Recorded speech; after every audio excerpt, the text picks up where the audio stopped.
আসসালামু আলাইকুম। উনি একজন ফিমেল পেশেন্ট আমাদের কাছে আসছে। ওনার ডান পাশের কোমরের ব্যথা এবং পিছন থেকে ব্যথাটা সামনের দিকে আসে। আমরা ওনার একটা আল্ট্রাসোনোগ্রাম করলাম। আল্ট্রাসোনোগ্রাম করে একটা ইন্টারেস্টিং জিনিস পেয়েছি। সেটা হলো যে এই যে দেখা যাচ্ছে এটা হচ্ছে ওনার ডান কিডনি। ডান কিডনিতে ওনার একটা পানি জমে আছে। আমরা এটাকে মেডিকেলের ভাষায় হাইড্রোনেফ্রোসিস বলি। Moderate hydronephrosis. তারপরে হচ্ছে যে ওনার এখানেও একটা এই যে স্টোনের মতো দেখা যাচ্ছে, এই যে এটা ছোটো একটা স্টোন দেখা যাচ্ছে এখানে। আর ওনার সবচেয়ে ইন্টারেস্টিং হচ্ছে এটা হচ্ছে ইউরিনারি ব্লাডার। কাছ থেকে জুম করলে দেখা যাবে আর এই যে আরেকটা স্টোন, একটা পাথর দেখা যাচ্ছে। এটা এসে এটা হচ্ছে ইউরেটার, রাইট ইউরেটার, মানে যে প্রস্রাবের কিডনি থেকে যে নালিটা এসে প্রস্রাবের থলেতে আসছে সেটা, এটা হচ্ছে প্রস্রাবের থলে।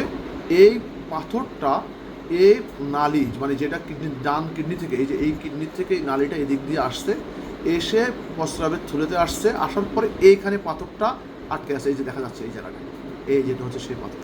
এই যে আপনারা ভালো করে দেখতেছেন, এটা এই পাথরটা আটকানোর কারণে প্রস্রাবটা এখানে আটকে থাকতেছে এই ডান দিকে। এই কারণে ওনার এই পেইনটা হচ্ছে। এই স্টোনটা রিমুভ করে দিলেই ওনার এই সমস্যার সমাধান হয়ে যাবে ইনশাআল্লাহ।